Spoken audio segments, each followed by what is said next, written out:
एक आदमी ऑफिस में देर तक काम करने के बाद थका हारा अपने घर पहुंचा। दरवाजा खोलते ही उसने देखा कि उसका 5 साल का बेटा सोने के बजाय उसका इंतजार कर रहा था। अंदर घुसते ही बेटे ने उत्साह से पूछा, पापा, क्या मैं आपसे एक सवाल पूछ सकता हूं? पिता ने थकावट भरी आवाज में कहा, हाँ हाँ पूछो बेटा, क्या पूछना है? बेटे ने मासूमियत से पूछा, पापा, आप 1 घंटे में कितने पैसे कमाते हैं? यह सुनते ही पिता झुंझला गए और बोले, तुम्हें इससे क्या लेना देना है? इस तरह के बेकार के सवाल क्यों पूछ रहे हो? बेटे ने धीमे स्वर में कहा, पापा, मैं तो बस यूं ही जानना चाहता हूं, प्लीज बताइए ना। थोड़े गुस्से में आकर पिता बोले, 100 रुपये कमाता हूं। बेटे ने आंखें नीची करते हुए पूछा, पापा, क्या आप मुझे 50 रुपये उधार दे सकते हैं? इतना सुनते ही पिता भड़क उठे, तो इसलिए तुम ये सब सवाल कर रहे थे ताकि मुझसे पैसे लेकर कोई बेकार का खिलौना खरीद सको?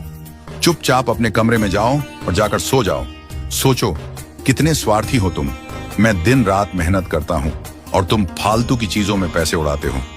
यह सुनकर बेटे की आंखों में आंसू आ गए और वह चुपचाप अपने कमरे में चला गया। पिता अभी भी गुस्से में थे, सोच रहे थे कि बेटे ने उसे परेशान करने की हिम्मत कैसे की। लेकिन लगभग आधे घंटे बाद उनका गुस्सा थोड़ा शांत हुआ। अब उन्हें महसूस हुआ कि शायद बेटे को वाकई में कुछ जरूरत रही हो।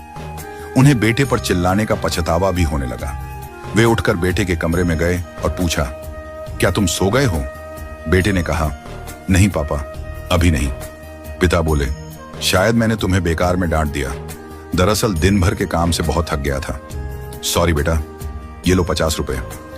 ऐसा कहते हुए उन्होंने बेटे के हाथ में 50 रुपये रख दिए। बेटा खुशी से मुस्कुराया और बोला, थैंक यू पापा। वह तेजी से उठा, अलमारी की तरफ भागा और वहां से सिक्कों का एक छोटा डिब्बा निकाल लाया। बैठकर वो उन्हें गिनने लगा।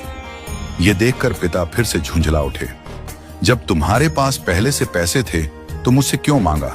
बेटे ने मासूमियत से जवाब दिया, पापा, मेरे पास पूरे पैसे नहीं थे, अब पूरे 100 रुपये हो गए हैं। फिर उसने वो सारे पैसे पिता के हाथ में रखते हुए कहा, क्या अब मैं आपका 1 घंटा खरीद सकता हूं? प्लीज कल जल्दी घर आ जाइएगा, मैं आपके साथ बैठकर खाना खाना चाहता हूं। बेटे की यह बात सुनकर पिता की आंखों में आंसू आ गए। उन्होंने बेटे को गले से लगाया और कहा, ठीक है बेटा, कल से मैं रोज जल्दी आऊंगा। हम साथ बैठकर खाना खाएंगे और देर तक खेलेंगे। इस तेज रफ्तार जिंदगी में हम कभी कभी खुद को इतना व्यस्त कर लेते हैं कि जो हमारे सबसे अपने होते हैं उनके लिए ही समय नहीं निकाल पाते। हमें यह ध्यान रखना होगा कि इस भाग दौड़ में हम माँ बाप, जीवन साथी, बच्चों और अपने प्रिय मित्रों को समय जरूर दें, क्योंकि एक दिन जब हमें एहसास होगा